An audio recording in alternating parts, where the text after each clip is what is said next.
na nossa programação, a gente vê que esse último momento é um debate em plenária e um desejo de construir um olhar sobre possíveis áreas de projeto piloto, parcerias. E é óbvio que isso não é uma coisa simples de ser feita.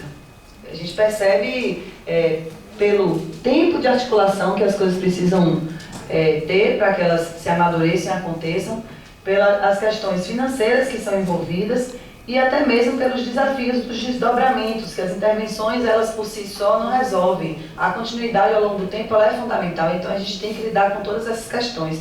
Mas me parece que a gente já tem algumas áreas bem interessantes. Acho que o Rio Paraguaçu, ele é um rio estratégico para a Bahia, para a região metropolitana de Salvador, e já tem experiências lá, então acho que é uma área que me parece que ela é uma área promissora para a gente pensar em alguma articulação de maior envergadura, podendo se aproximar das instituições aqui, bem como a Mata Atlântica lá, o CIMA, que também já tem um esforço.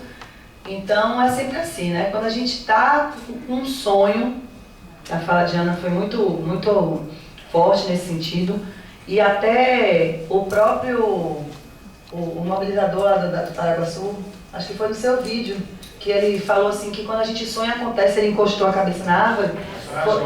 Foi qual vídeo? Joás do Jornal. Foi no semestre. Então é isso, sonhar é fundamental, ter visão de futuro, querer conquistar um futuro é fundamental. E o planejamento é uma coisa que a gente criou para falar disso, a gente quer alcançar um futuro, então vamos planejar. Mas sonhar é planejar.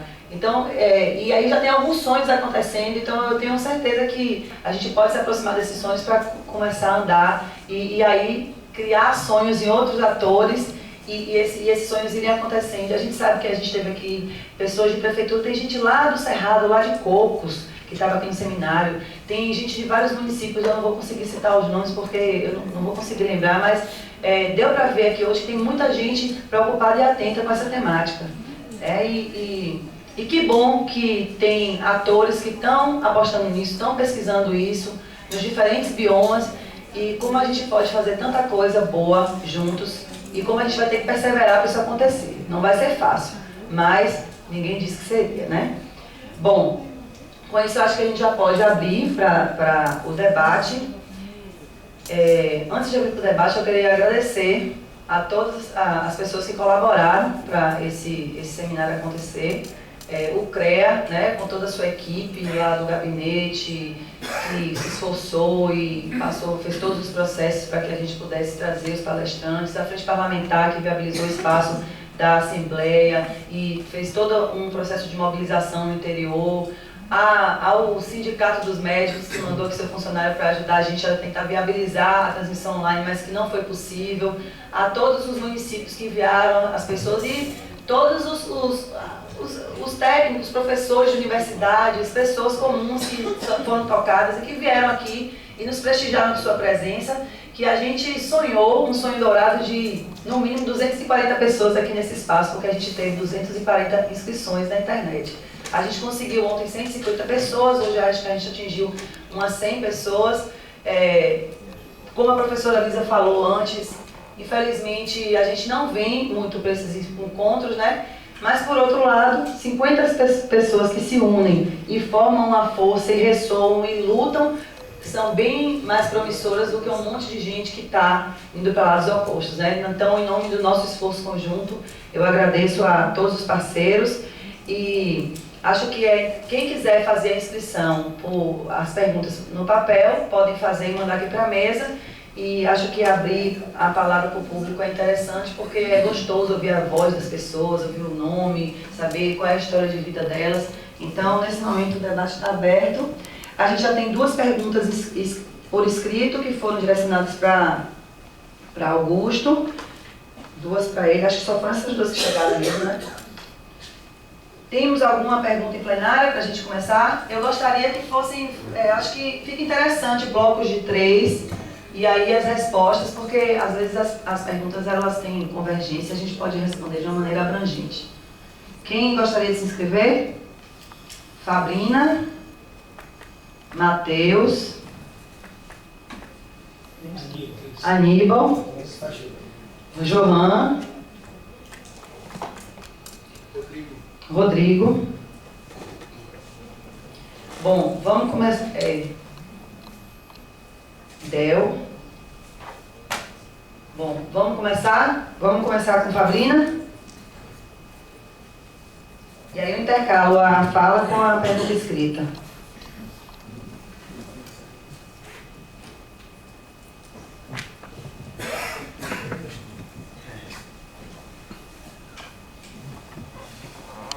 Se pudesse apresentar, dizer de onde é, acho interessante. Tá, boa tarde. Meu nome é Fabrina Furtado, sou do Instituto de Planejamento, quase esqueci, né? Instituto de Pesquisa e Planejamento Urbano e Regional da Universidade Federal do Rio de Janeiro. Tenho duas perguntas para o Dr. Augusto.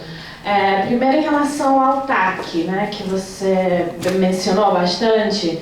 E a gente tem algumas experiências no Rio de Janeiro um pouco problemáticas, né? Então, como é que você vê o TAC no contexto, né, de flexibilização e fragmentação do licenciamento ambiental, ou seja, algumas vezes, né, podendo ser utilizado, né, para privilegiar o interesse, né, do setor privado?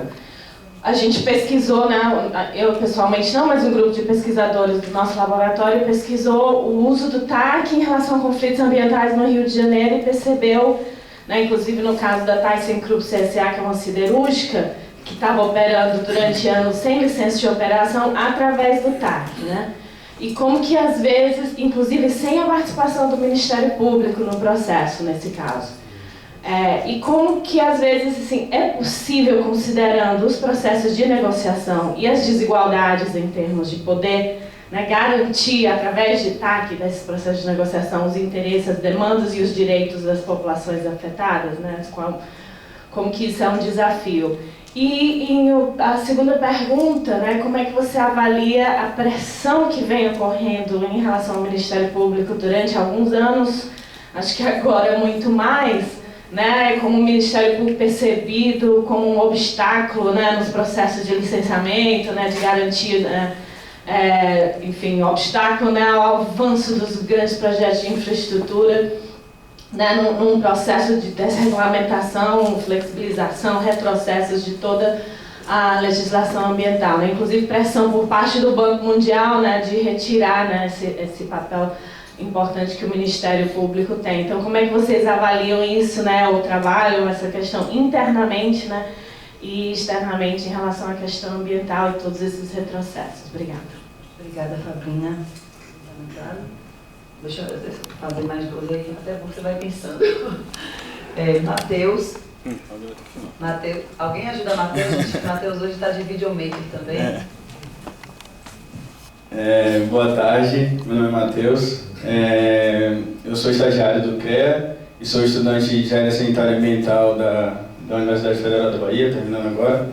E eu queria primeiro parabenizar a mesa pelas falas e minha sensação aqui era de ufa, assim, aquela questão de você não estou sozinho, assim, tem muitas pessoas, existem muitos projetos, depois do seminário inteiro, esse é o sentimento, assim, a gente não dá sorte, vê tanta coisa acontecendo, tanta coisa que desanima, que a gente perde as esperanças e chega em casa, por mais que você tenha trabalhos, desafios, lutando por aí, mas você chega em casa e você vê tudo, será que dá? Será que só a gente aqui? Mas aí quando você vem no seminário desse, você vê que tem tantas pessoas espalhadas pelo Brasil inteiro querendo construir algo, né? E aqui na Chapada eu tenho dois trabalhos também. Eu trabalho com produtores orgânicos, tem uma empresa chamada Pomac, e a gente faz a entrega desses produtores orgânicos aqui em Salvador. E a gente tem tentado trabalhar na questão de educação ambiental, de agricultura sintrópica, que a gente tem começado agora a estudar, e a questão dos sistemas agroflorestais. E junto com a CPO, que é a Associação Certificadora de Produtores Orgânicos, onde até o presidente da associação ele fica lá em Itaberaba, o quintal dele é o Rio Paraguaçu. E eu queria saber, até Diana, se você já tem algum contato com a associação certificadora, se alguns produtores que trabalham com vocês têm. Se não tiver, acho que seria uma boa, um contato, uma aproximação, porque a maioria dos produtores são da Chapada, e eles são produtores orgânicos, são certificados, não pagam por isso, a gente sabe que a certificação é muito cara para o pequeno produtor, então a maioria deles não tem certificação e muita gente cobra isso quando eles trazem para cá. E a Associação Certificadora de Produtores Orgânicos, que é uma parceria junto com o Estado, eles têm essa certificação de que os próprios produtores fiscalizam eles mesmos. é uma questão de associação mesmo, é bastante interessante. E o outro projeto que a gente tem é uma atividade curricular em comunidade e sociedade, que é junto com a UFBA, eu monitoro esse projeto há 2 anos. E lá a gente trabalha na comunidade de Mucambo e Ceabra, e lá a gente tem trabalhado com reflorestamento, já foram mais de 60 estudantes em diversos semestres trabalhando lá, então a gente já conseguiu a aprovação de um poço de abastecimento de água dentro da comunidade, a questão do manejo de resíduos sólidos foi melhorada com um acordo com as cooperativas, a gente tem fortalecido a associação e agora a gente está tentando reflorestamento também. Então acho que já como sugestão, tanto com o projeto de Rogério quanto com o projeto de Ana, é uma parceria com a Universidade Federal, tem esse projeto, a CCS, que ele é lançado todo semestre e é interdisciplinar, então a cada turma tem 8 cursos, 9 cursos diferentes, trabalhando em diversos casos. O nome da CCS era Mobilização Social, Educação Ambiental e Saneamento em Comunidades Rurais. Então acho que seria muito tranquilo levar isso para Paraguaçu, a gente só tentaria mobilizar uma quantidade de estudantes que, por mais que a gente ache que é difícil, às vezes não é tão difícil assim. Tem um estudante lá, e a primeira fala que a gente ouviu no nosso projeto foi uma estudante de área sanitária alimentar, falou: eu redescobri porque eu entrei no curso. Porque quando a gente entra nesses cursos de engenharia, principalmente, a gente se perde nos cálculos, nas físicas, e a gente perde o significado da engenharia ambiental, da engenharia sanitária, da biologia, da geologia, da geografia. Então, lá eles conseguiram reaprender com a população que mostrou para eles porque eles estavam fazendo na universidade, o retorno que eles tinham que dar. E também, de alguma forma, ajudar eles a entrarem lá também e dar aquele incentivo. Então, acho que seria uma parceria muito boa. Obrigado.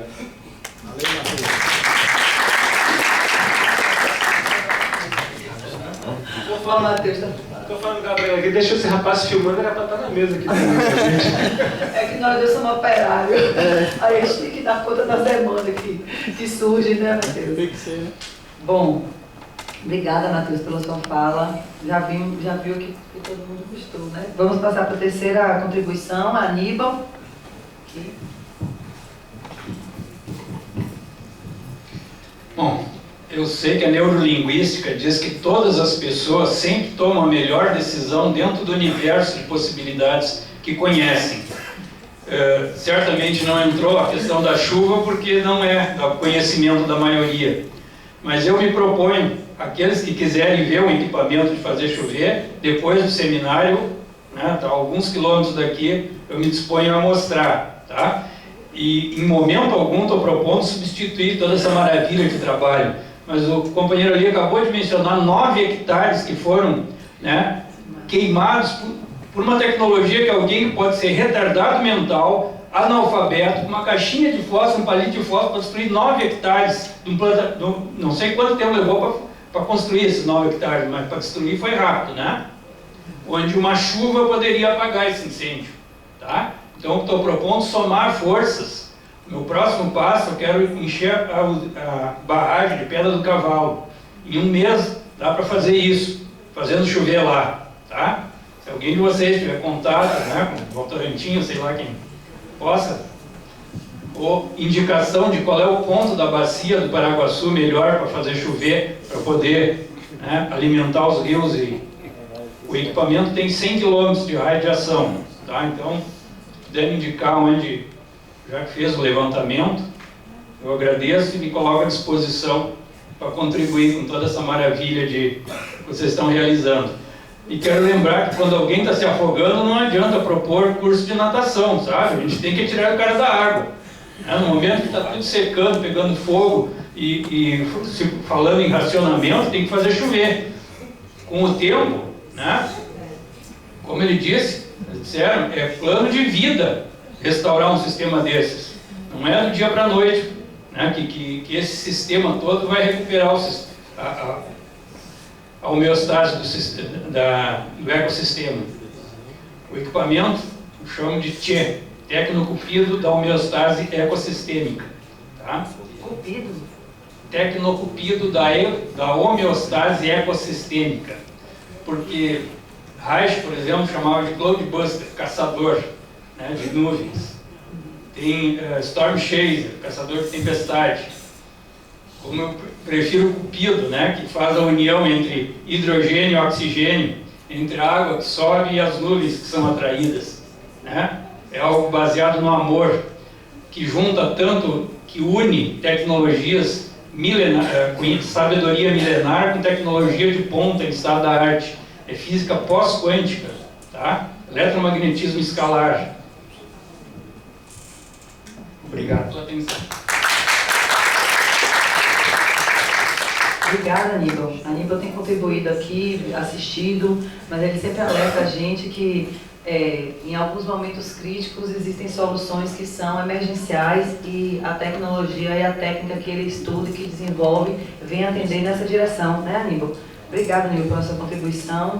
Bom, com isso eu passo a palavra para a mesa para responder as 3 questões e logo em seguida eu vou ler as 2 perguntas que foram direcionadas da Augusto. Calma, Augusto, eu poderia ler antes, porque me parece que tem um... Não foi a Fabrina que fez essa pergunta não, né? Escrita? Foi a grande, foi minha. Não, a grandona, essa sua aqui tá difícil, né? Promotor Augusto. O atual governo do Estado está sucateando os órgãos de meio ambiente. Não é momento de um TAC para evitar isso?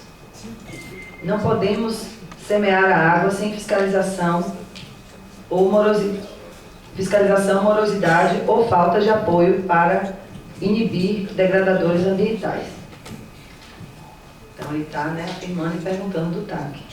E aqui temos outra pergunta para Augusto. Sendo o núcleo responsável pela preservação absoluta do meio ambiente e preservação da bacia do Paraguaçu, e sabendo da existência de tecnologia e de conhecimento apropriados para a fiscalização e recuperação das áreas, fica apenas o Alto Paraguaçu beneficiado com sua preocupação? Como fica a parte baixa da bacia, sabendo que não só a fruticultura, como as hortaliças e principalmente o cultivo do quiabo para a área significante, as margens do lago, com índices elevados de agrotóxicos no seu controle, sendo a principal fonte de captação para abastecimento de municípios, não teria importância pelo alto volume e capacidade de depuração? Ou seja, ele está perguntando como está o olhar do Ministério Público para as outras regiões do Rio.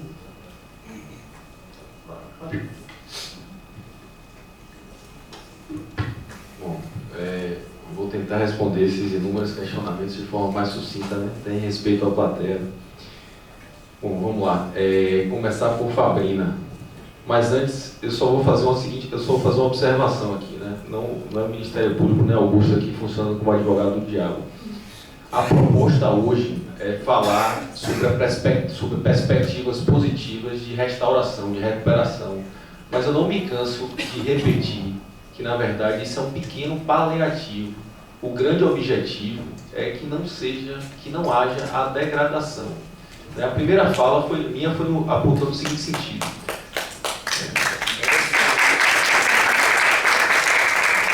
A recuperação é difícil e custosa, né? Eu acho que a fala da parceira aqui, da nossa companheira aqui de trabalho da permacultura, Ana, talvez a grande especialista aqui da parte do Ministério Público na mesa. Eu sou só um técnico jurídico e às vezes a gente atrapalha mais do que ajuda, né? E aí talvez eu esteja começando a responder a pergunta de Fabrina, mas não me furtando a respondê-la, mas vamos lá. Vocês vão fazer uma conta rápida comigo. O Ministério Público, junto com o ICMBio, né, também outro parceiro nosso na região, responsável talvez pela grande área e grande perspectiva da Chapada Diamantina, ainda ser um referencial de preservação, é a existência do Parque Nacional da Chapada Diamantina, que é uma unidade de proteção integral. Lá não se planta, lá não se implementa nenhuma indústria. A gente não ouve falar da instalação de pivô, do agronegócio e etc, etc, etc. A gente tem um mosaico de cerca de 15 unidades de conservação municipal. É uma realidade que pode ser também destacada aqui, né? É uma realidade regional. Existe uma sensibilidade dos poderes públicos municipais constituídos também na criação da unidade de conservação.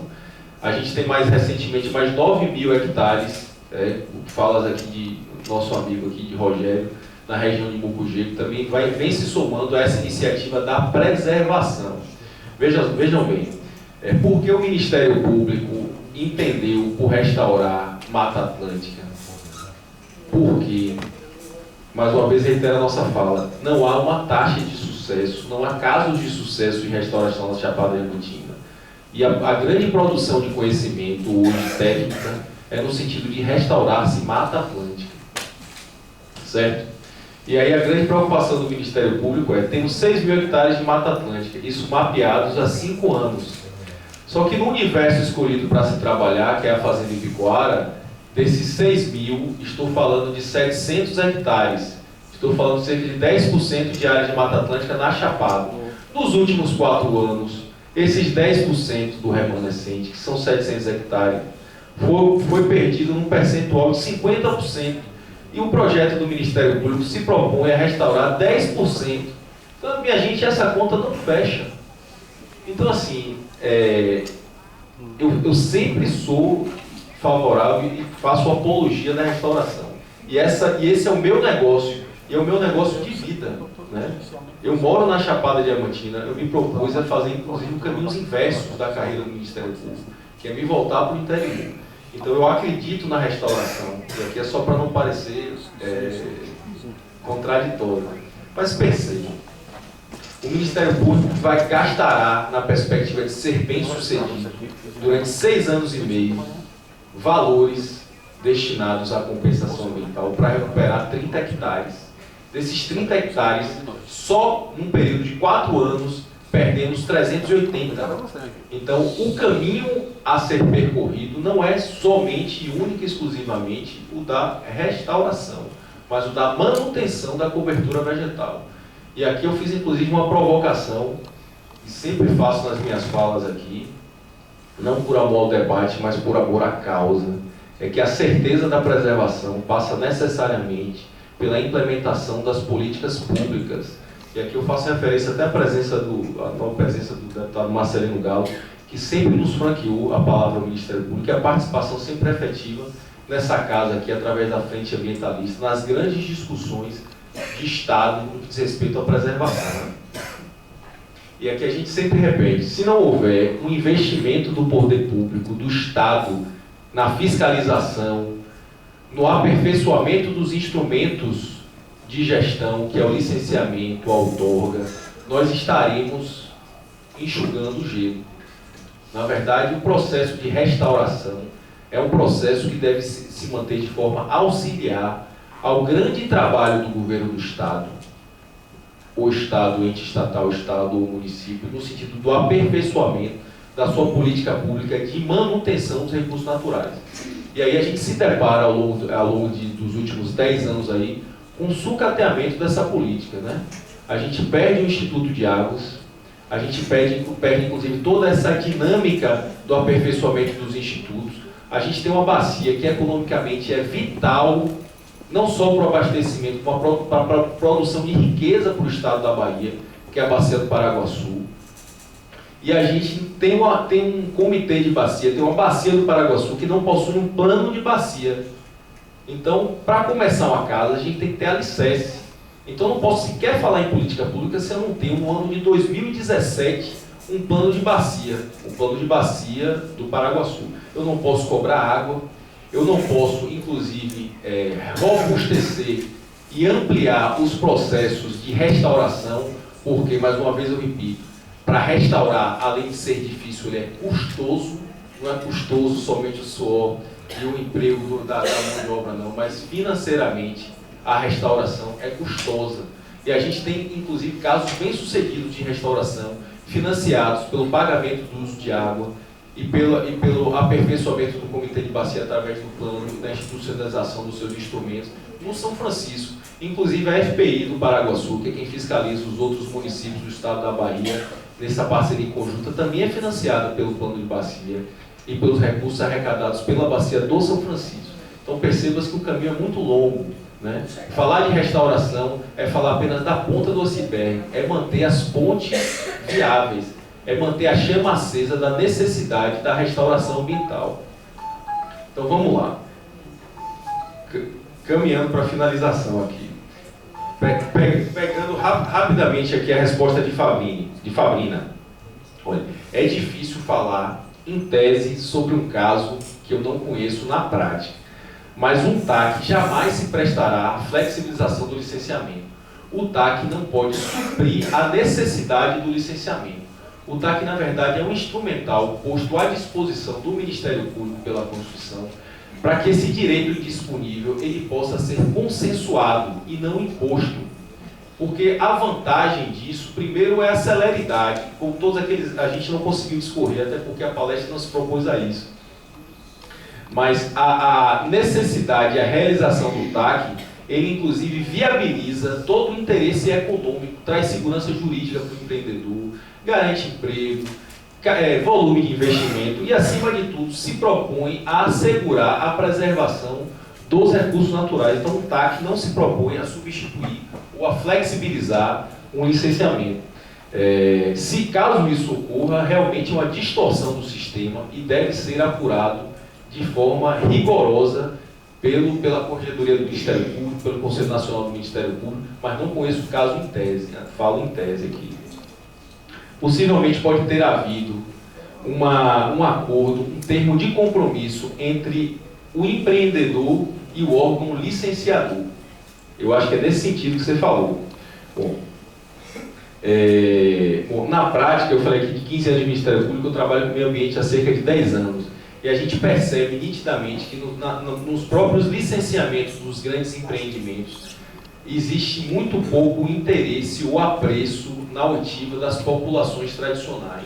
E aí sempre restará a última rácio, que é o Ministério Público, como grande oitiva, né, ouvidor dos interesses coletivos.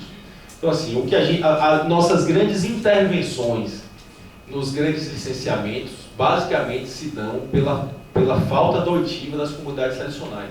Aqui na Bahia, a gente posso fazer um seminário, eu posso discorrer sobre isso durante 2, 3 horas aqui, das intervenções bem-sucedidas do Ministério Público, no sentido de rever os licenciamentos nesse aspecto, compor com as comunidades tradicionais e assegurar, inclusive, o momento delas serem ouvidas.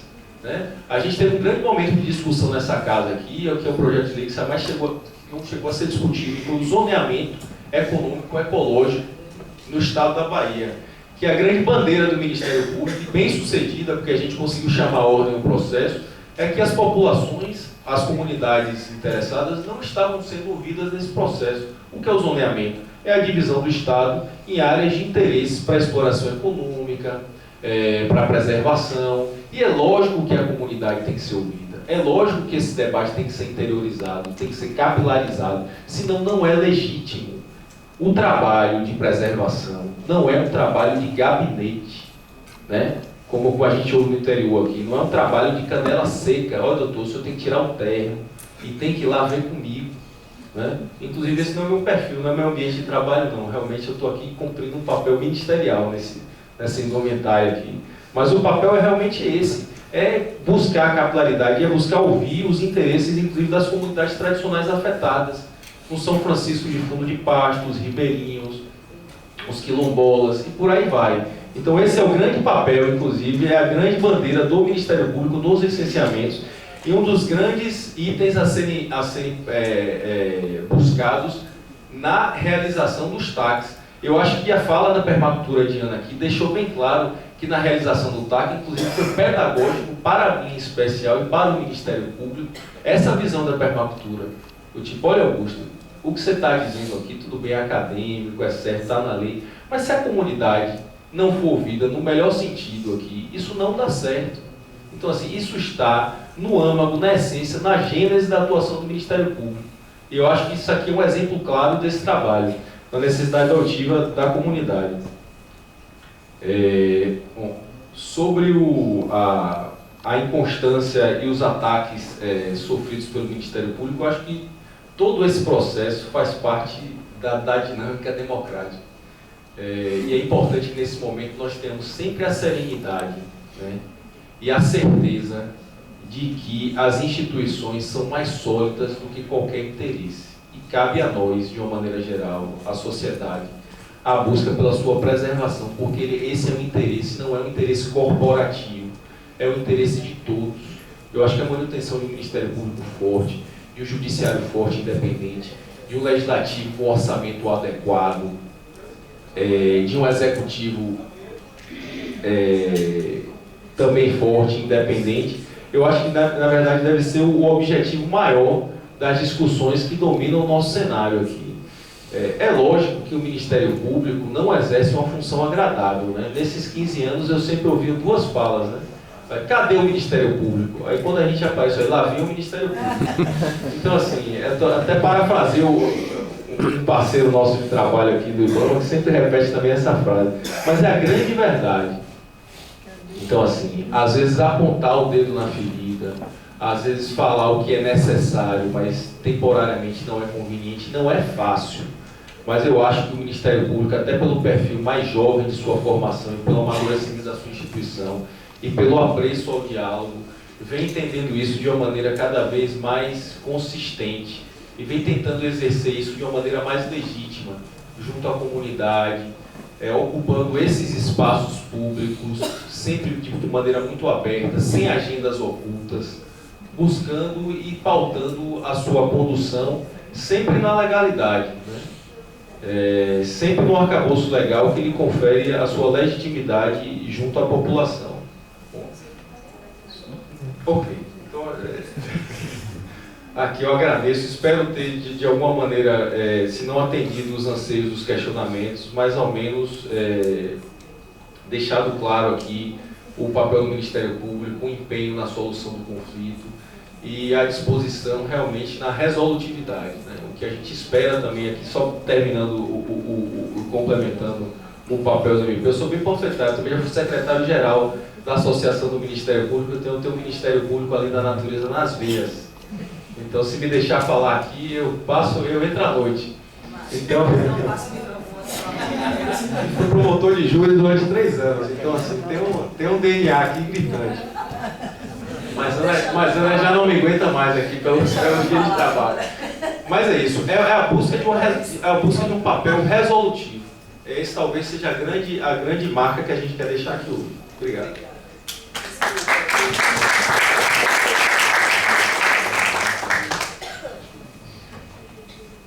Eu vou aproveitar a fala de Matheus, é claro, né, que nós vamos tecer essa parceria, mas a região que a gente trabalha é um dos maiores polos irrigados do mundo.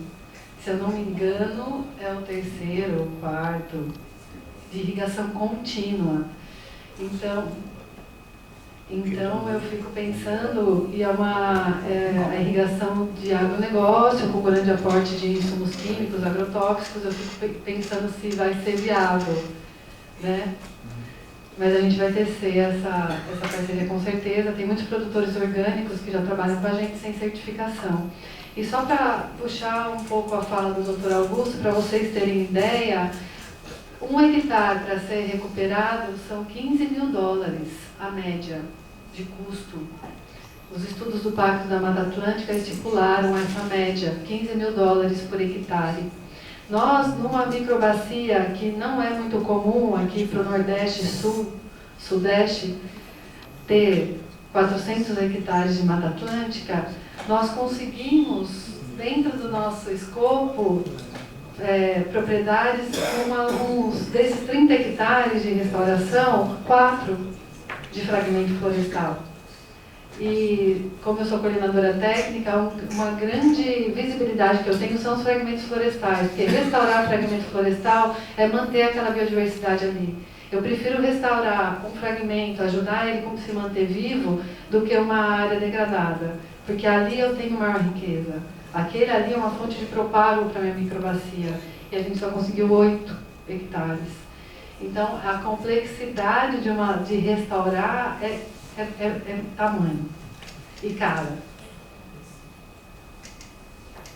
Aí, sobre a agricultura orgânica, nós estamos caindo numa tendência química na restauração ecológica, de uso de herbicidas, usos de NPK, de formicidas, e como não dá para fazer isso no Instituto de Permacultura, graças ao universo, nós estamos trabalhando de forma orgânica na restauração. Em vez de formicida, a gente planta abóbora, planta feijão na entrelinha. Em vez de NPK, a gente usa pó de rocha de pirá. Então, tem essa experiência também de insumos orgânicos na restauração. Muito muito bom.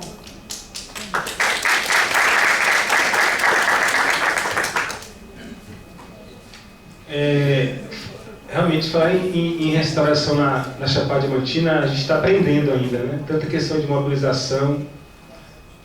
A Chapada Diamantina, há mais de 10 anos atrás, tinha uma rede chamada Rede O Barbado, rede de ONGs da Chapada Diamantina, que depois de alguns anos ela se acabou por si só, infelizmente.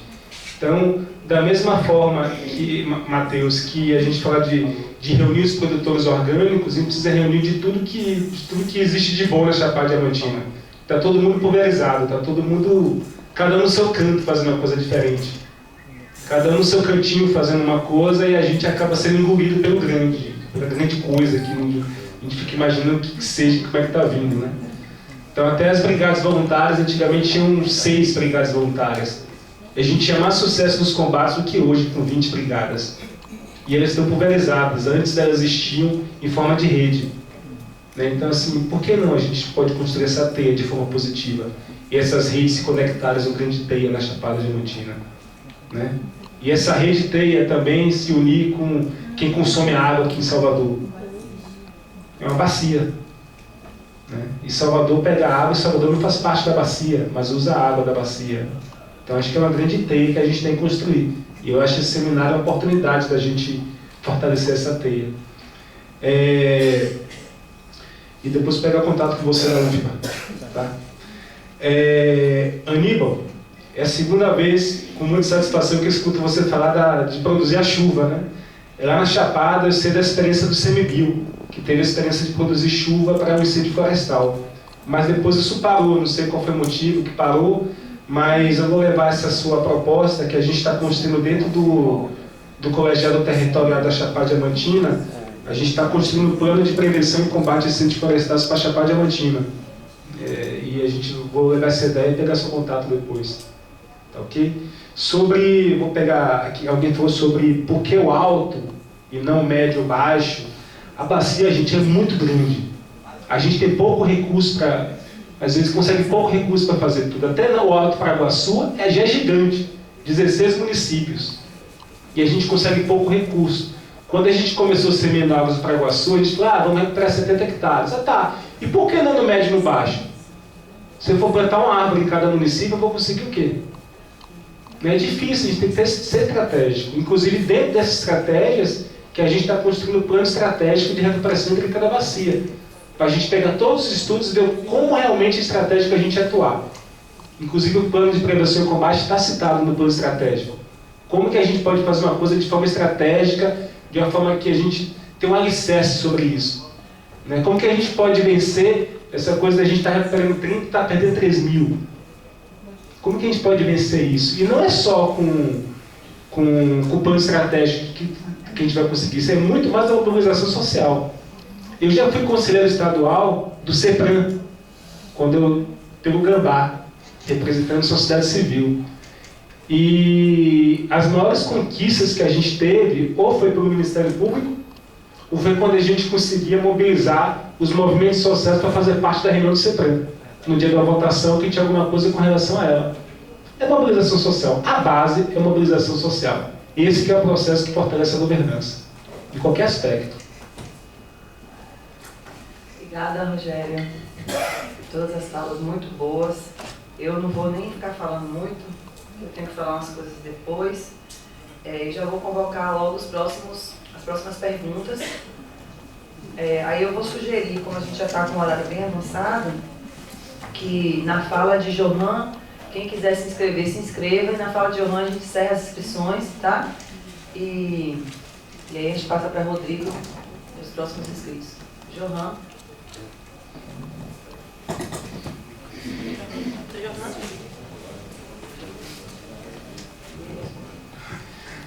Eu fui convidado para falar sobre o semiárido.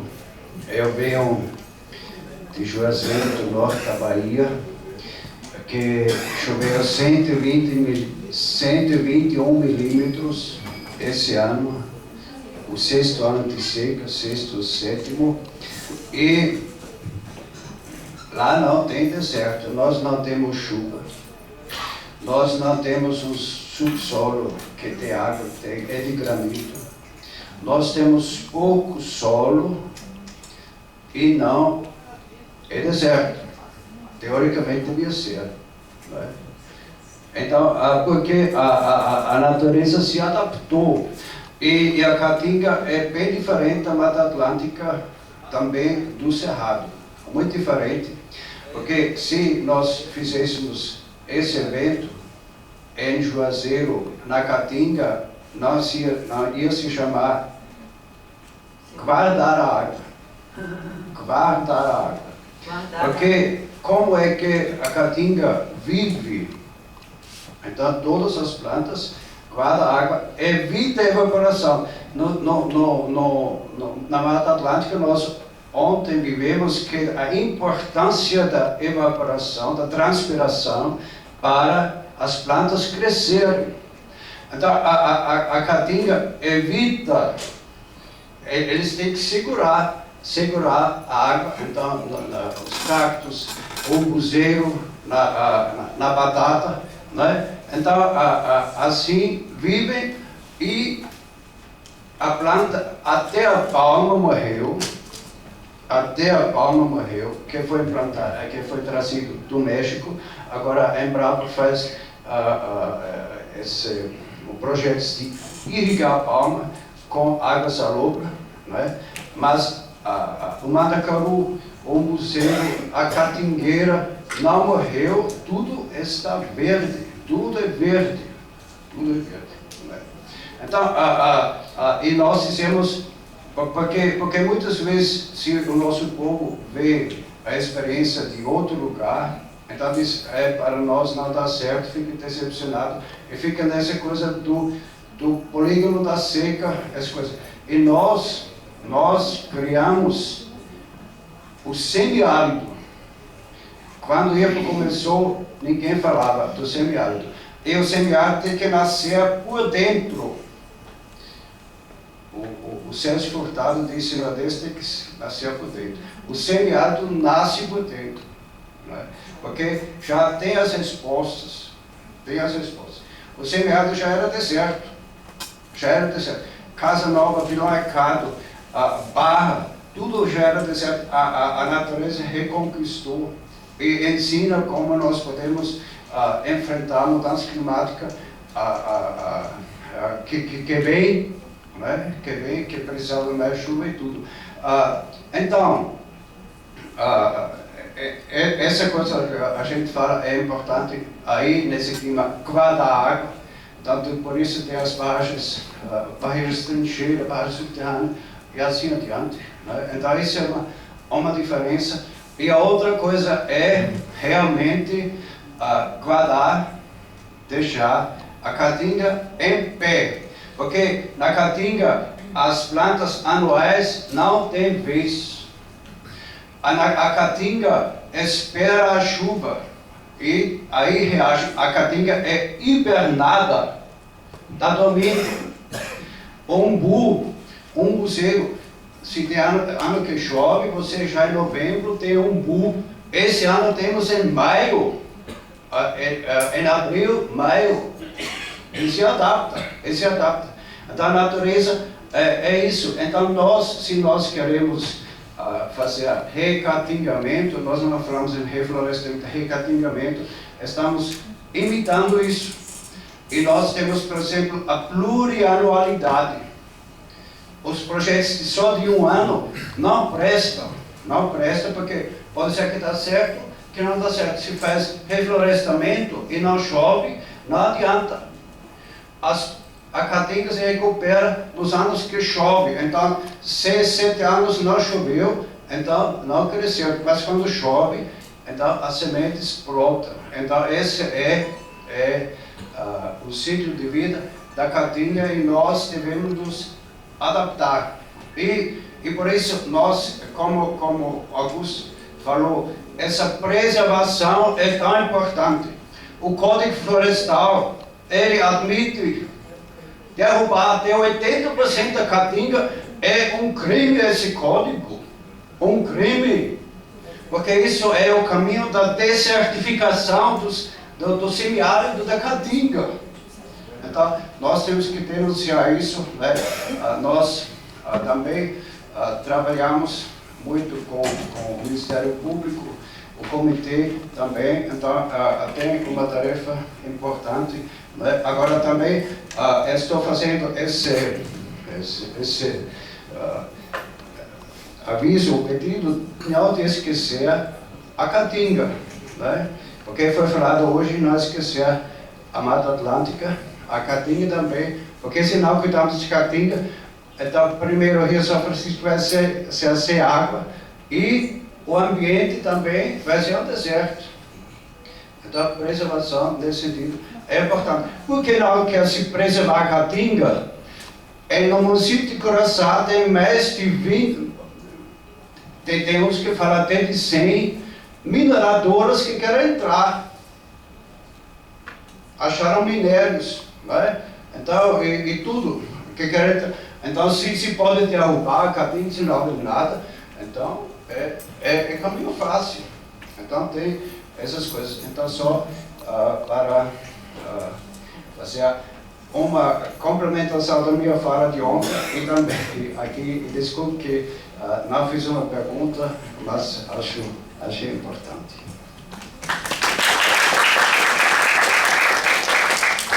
Obrigada, João. Com certeza a sua fala é muito importante porque você traz um olhar sobre um outro bioma do estado da Bahia que precisa ser considerado. Bom.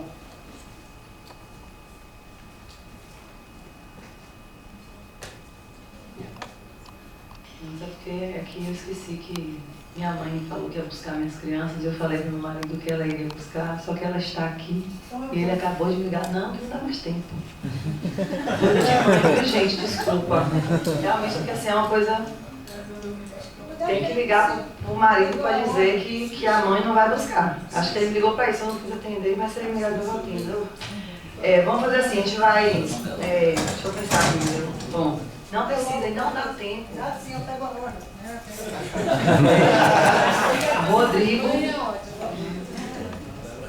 Rodrigo, que tem a fala agora de Rodrigo, e depois Del. Rodrigo? Boa tarde a todos. Meu nome é Rodrigo Serafim, eu sou biólogo. Atualmente eu estou atuando na Secretaria Municipal de Ceabra, na nossa região da nossa Chapada Diamantina.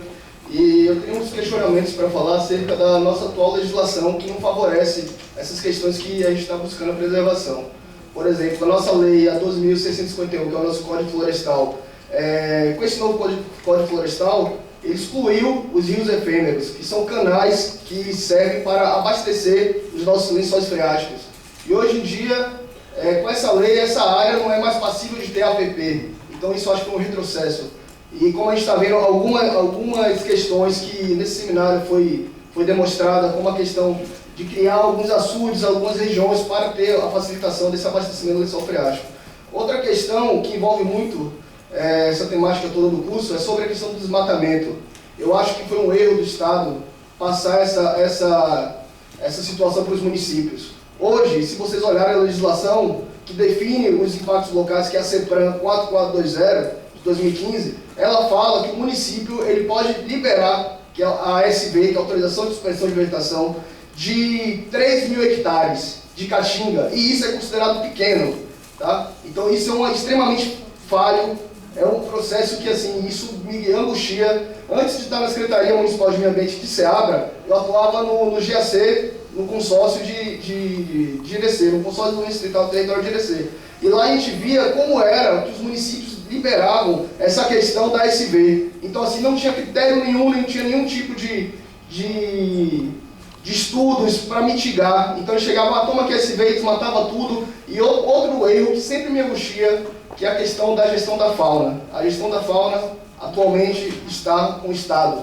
Mas agora eu pergunto, como é que o município pode dar ASV e não pode gerir a fauna? O que vai fazer com os animais? A gente vai desmatar a área. E os animais que encontrar vão fazer o quê? Porque legalmente a gente não pode solicitar o plano de resgate e afugentamento, porque é uma questão do Estado. Então a ASV eu acho que não é de obrigação do município. Eu acho que o pior erro que aconteceu até hoje com essa questão de dar supressão de vegetação para o município.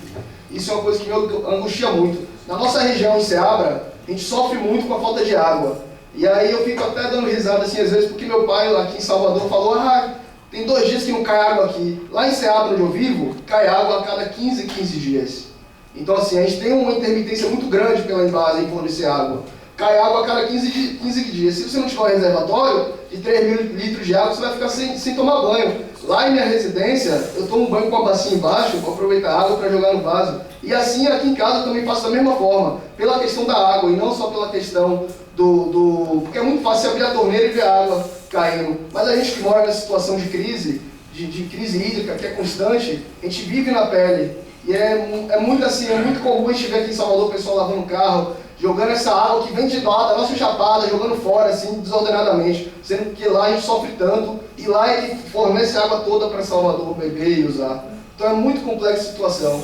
E é isso. Obrigado. Obrigada. Aí, outra coisa, rapidinho, eu gostaria de saber se o Ministério Público, então, sabe de alguma coisa acerca dessas posturas dessa legislação do CEPRAM, juntamente com o Código Florestal, que exclui os rios efêmeros, porque a gente está vendo estratégias que estão servindo para abastecer o São Freático e a nossa legislação federal estão excluindo essas estratégias que já eram do Código Antigo. Eu gostaria de saber se tem alguma coisa sendo feita. Obrigado. Obrigada, Rodrigo. Pergunta difícil. O próximo inscrito é Del. Del está aqui.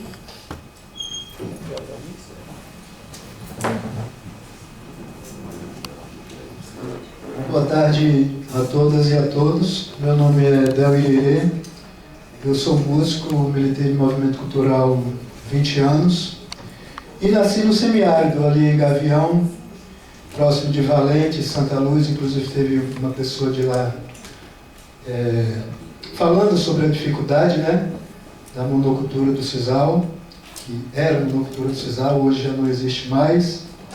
E eu quero parabenizar a iniciativa do evento, quero parabenizar todos os palestrantes, um nível muito alto, muito bom, fiquei super contente.